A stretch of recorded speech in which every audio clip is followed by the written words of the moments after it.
Hey everybody, welcome back to another video. This one's a bit different. I've just been doing D&D content recently because it's just a bunch of stuff I wanted to talk about. But now that I've kind of gotten that out, I can get to some other things. The first being getting to what is probably the most terrifying manga I have ever read. Little bit of backstory here. A good friend of mine who has recommended so many different manga to me in the past recommended this to me. And for the first time in all the time I've known him, he cautioned me before reading it, then sent me the link. Boy, he wasn't lying. The manga's name is Chino Adachi, or Trail of Blood, or Blood on the Tracks, depending on who you ask. I'm going to call it Trail of Blood.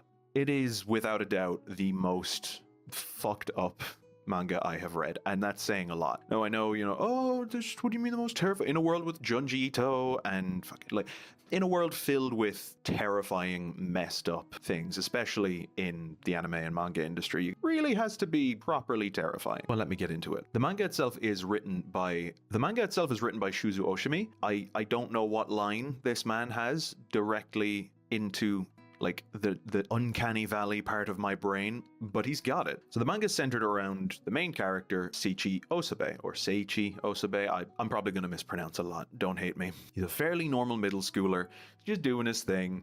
He's got a group of friends that kind of rag on him, you know how it is, and he has a little middle school crush named Yuko. It's really cute, really sweet.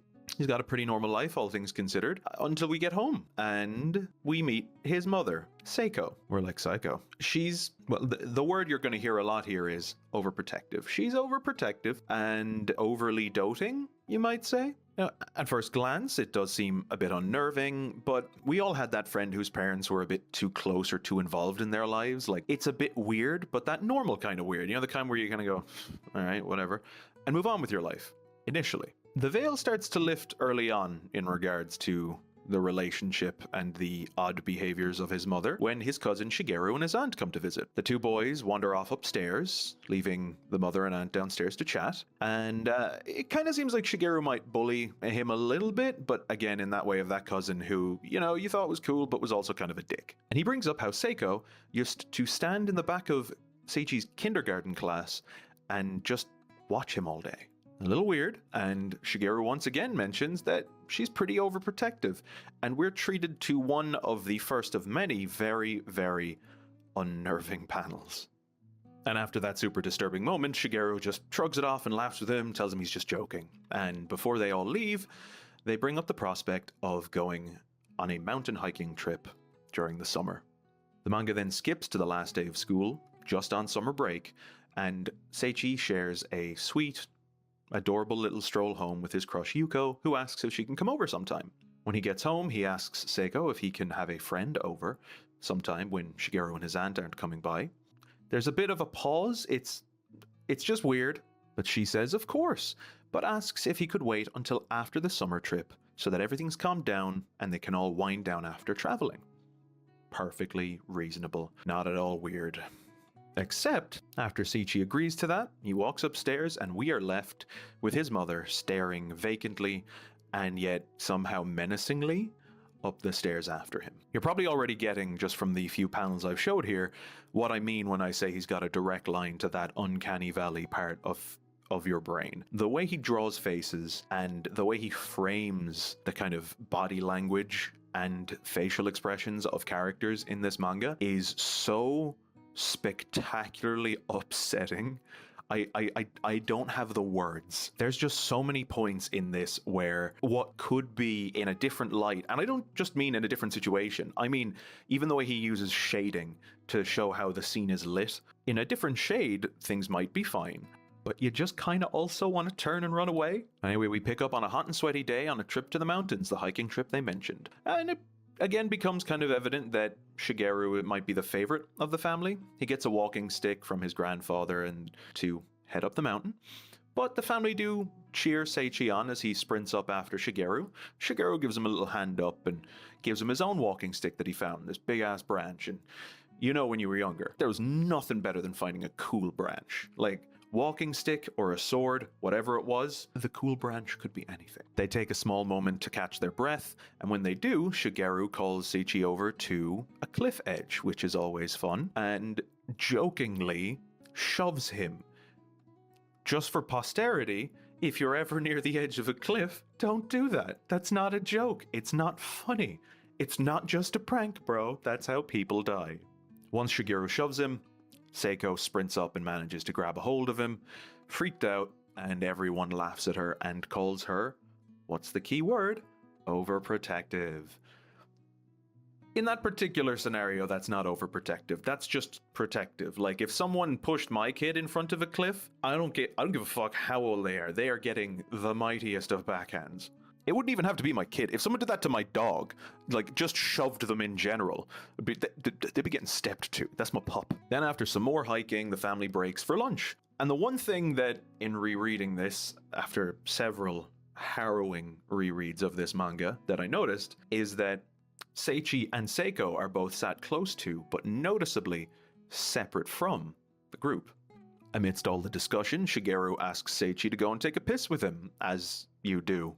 And then after some weird crossing of streams, leads him to yet another cliff edge. Now, I don't blame Seichi for stopping here because, second verse, same as the first, Shigeru decides, hey, I'm gonna walk up to the edge of this cliff. He then calls back for Seichi to join him, and Seichi, as I said, is reticent to do so, because he is not looking to find out, so he will not be fucking around. They start to argue about earlier when Shigeru pushed him, when Darth Mom fucking instant transmissions into the panel. She says she's worried they took so long, so she came to find them. She then cautions Shigeru and tells him to come away from the cliff because it's dangerous. He then pretends to fall back as a joke, calling her overprotective again before he starts to lose his footing and, as I said previously, having fucked around, begins to find out. However, Seiko, with the speed of a fucking Olympic sprinter, manages to clear the distance between them and grab him before he falls. He then starts to shrug her off, tells her to shut up, stop being so overprotective, he was fine, and he stops. And we see a look of just terror in his eyes as he looks up at Seiko. We don't see her face, we only see his. And it's enough to make him stop short. His face uncertain and frightened, he gets out one word. Auntie? And then, at the start of the next chapter, the veil that has been slowly lifting on this person's awkward and unsettling behavior is firmly wrenched away. With one shove, Seiko pushes Shigeru off the cliff. And in so doing, begins the story proper and sets Seichi's life on a seemingly irreversible and terrifyingly bleak path. Seiko then turns around and gives Seichi what I can now confirm after scientific analysis is the most terrifying smile, I think, just in media. Gotta take a coffee break after that. This shit's harrowing. Oh, it's gone cold. That's about as far as I'll go with chapter by chapter analysis, but if that does interest you, 100% my seal of approval. This is something that is worth reading. But as my friend did me, I'll caution you, do really give it a good bit of thinking. What I just described is the least of what happens in the series, and it is definitely the most frighteningly upsetting thing I have read in my life. It's also here that I'll present a trigger warning for the following topics, because, as I said, it gets real dark.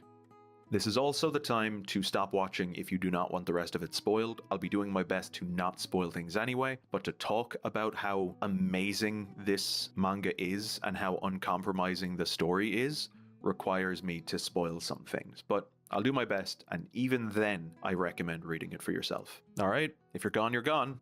The way this manga manages to take the very inherently relatable story of growing up, coming of age, and turn that relatability on its head to deliver the most tense and personal horror story I've ever read is astounding. As I said earlier, Oshimi is absolutely uncompromising when it comes to showing us the horrible journey that Seichi goes through, living in a house with a person that you know is not only already unhinged, but is slowly slipping into an even deeper, possessive madness. Because the story only gets worse from the moment Shigeru is pushed off the cliff. Because he survives. However, he is comatose. So, Shigeru being comatose and Seichi being the only witness to what Seiko did, turns his daily life into a tense performance. A performance that's necessary to ensure his safety from his mother's increasingly dangerous affection. He has to lie for her, he has to placate her, everything he does takes her into account before he does it. We start to see the effect that this kind of life has on him very, very quickly. The adorable crush from earlier is now something that terrifies him, because what might happen to her if his mother finds out? This childhood crush that is usually its own horrifically awkward thing, filled with all the panic-inducing tension of trying to figure out if someone likes you, and if you like them, and if they'll like you back. The innocent panic inherent in something like that is replaced with a compounding fear of what might happen to Yuko or Seiichi if his mother does find out. And find out she does in one of the more terrifying moments of the manga. I'm not going to put it up on screen for you here, but Seiichi decides to stay at home when his mother and father go to visit Shigeru in the hospital. And Yuko takes that time to come by and say hello and deliver him a love letter. And then we hear footsteps outside, and of course Seiko arrives on. I know I'm talking a lot about the manga, it's just filled with so many terrifying moments. She then pushes him into tearing this love letter up with her, and declaring that she's the only person he can love, and he is the only person she loves. His home and his mother, the place, and one of the people he should feel safest around, are now a minefield that Seiichi has to navigate. And his stress slowly takes a toll as he becomes withdrawn, quiet. He develops a speech impediment. For the large majority of the chapters after this happens, he nearly doesn't speak at all. His family and friends assume this is because of the trauma of witnessing his cousin's accident, and they're right. They just don't know it all. Having had to lie to the police and his family about what his mother did, and then reevaluating those lies when his mother actually confronts him about them, are so deeply upsetting. He has no safety where he is. And just without words, this manga delivers some of the most tense moments I've read. Now, in my digging for this, I found a video by Super Eye Patchwolf that I somehow missed 2 years ago that goes over Trails of Blood, and he covers in wonderful depth the striking visual horror present in Trails of Blood. The way and manners in which Oshimi draws faces and draws the environments. Even just as I'm thinking about it, it's calling to mind panels from this fucking manga. I want to focus less on that part of the story and more on the overarching events. Because the main thing and most upsetting thing that this manga does is show how helpless a child in this situation is. We see some examples of a more realistic version of this through Yuko, whose father is an abusive alcoholic and her mother has apparently left them. The parts of her story we see and the parts of Seiichi's story that we are in both do a great job of showing how helpless someone is in that situation. And from every page of the manga from here on out, we are firmly, and no matter what's happening or how okay things might seem, the looming shadow of Seiko is very much there. At one point, Yuko and Seiichi even decide to run away together. They flee away to a nearby little grassland area, and Seiko comes fucking looking. Oh my god. And again, it like this panel, oh, the looming terror of this fucking woman. Oh, it is so upsetting to see what Seiichi goes through. It calls to mind moments from Erased, when the character has to reckon with the fact that they can't help in the way they could if they were an adult. Seiichi isn't listened to. No one asks the questions they should be asking. There's something obviously so very wrong with Seiichi, and rather than ask the questions that need to be asked, they just don't acknowledge it. And the worst effects of that, of no one just asking, of really trying to help, are seen in Seiichi. How withdrawn he becomes, the trauma that causes him to develop that speech impediment, the fucked up way he learns to interact with himself and those around him, are all a result of the trauma and manipulation that Seiko puts him through. And after she successfully manipulates him to believe her, to the point where he starts to believe that he didn't recognize what happened there. She didn't push him, he actually fell. He had it wrong the whole time. After all of that, Shigeru wakes up. Shigeru's back in the mix, but he's a little brain damaged, unfortunately. You would be after falling several, possibly hundreds of feet, but he's so fucked up after all of it that he can't tell anyone. He doesn't even remember the events properly. And that's when Seiko decides, after being confronted, there are a couple of weird moments. Seiichi's confronted by his aunt. He tells her, no, my mom didn't do it. She's not a liar. She wouldn't do that. Seiko confesses. Seiko confesses to Seiichi's aunt and uncle, her sister-in-law and brother-in-law. After all of that, after everything that he was put through, she confesses because she wants to get away. She wants to leave. And we find out a bit more why later, but she gets exactly that. She's apprehended by the police, the house itself has been slowly falling into disrepair, and continues to do so as Shigeru's poor father is trying to deal with everything that's going on. From this point on, Seiichi does not see his mother. He does not visit her, he's not allowed to visit her. He is simply left to try and figure things out for himself. And then Shigeru comes wandering up to his house in the middle of the fucking night. Seiichi follows him. It's cold out. It's freezing cold. Tries to placate him. Tries to get him to go home. But Shigeru walks up to a very specific spot that is important to the plot, and that's all I'll say. Go read it for yourself. And then Seiichi, whose mind has been slowly unraveling this entire time, finally snaps and finishes what his mother started. He pushes Shigeru over the fence and down a very, very steep hill, and walks away. The following morning, he is then also apprehended by the police, and he confesses. They find Shigeru's body, and he was not so lucky this time. Seiichi is then remanded into custody and placed in a juvenile detention facility where his father frequently visits, his legal aid frequently visits, and they both inform Seiichi that his mother recanted on her statement, that she had a brief slip in sanity and did not in fact push Shigeru. She is acquitted and set free and makes no effort to go and check on Seiichi. Seiichi does eventually see his mother again though, at his trial, where she does not make eye contact, does not acknowledge him, and only speaks up when asked a question by the judge. She does not, however, answer this question. She says to the judge that she quits being a mother. She then waffles on some more crazy lady bullshit and completely and totally disowns Seiichi in front of the entire courtroom as Seiichi breaks down. She is then made to leave, and Seiichi, his mind now fully having snapped, barely comprehends the world around him, and he is sentenced. But we're not done. We're not nearly done, because the next chapter, we see Seiichi 20 years on. A lovely, big, chunky time skip of 20-some years to Seiichi in his 30s, living alone and getting by. I can't explain how fucking shocked I was when I was reading the manga, when I just was like, oh wait, what the fuck? Oh my god. To see him grown up, this just goes from that courtroom to being a full adult is jarring. Honestly, it was like I had to step away. It was so jarring to see that jump, to see a full story, something that could have been a full story in and of itself. No, we don't get that. We don't get that closure. We don't get any kind of growth because, as we slowly find out, that doesn't happen for Seiichi. He has seen no growth. He was in prison for a very long time. He got out, could not find employment, and left and moved out on his own. And he is still suffering the effects of what his mother has done to him. He is still suffering from the unresolved trauma of his youth, and it is impossible to fathom how exactly he's feeling and where the manga is going from here. And that's one of the most shocking things. That's what really scares me, is I don't know where this is going. I don't know how this is going to end. I have some theories. I'll definitely make a video when it does eventually end, because the thing is, 13 volumes in, over 100 chapters, everything that happened up to the point where the time skip happens is just the prologue. Everything up to volume 13 is just the prologue of Seiichi's story. It's not even chapter 1.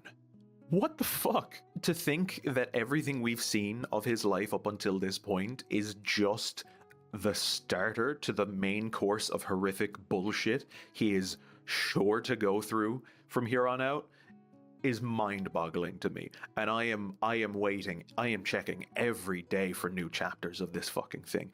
It is so good. It is one of the few manga I plan to own physically in full when it is finished, because by gumption, Oshimi has trapped. I need to see how this ends. I need to see where it goes, and anyone who says it fell off after the time skip can go fuck themselves, because you are wrong. It has not fallen off, it is ramping up, and I cannot wait to see where it goes. So if you want to see a story about childhood trauma and absolutely horrific events transpiring into manipulation and actual murder, give it a read! And I'll leave you with this panel and the promise that you will not regret reading it, but you won't forget reading it, for all the wrong reasons.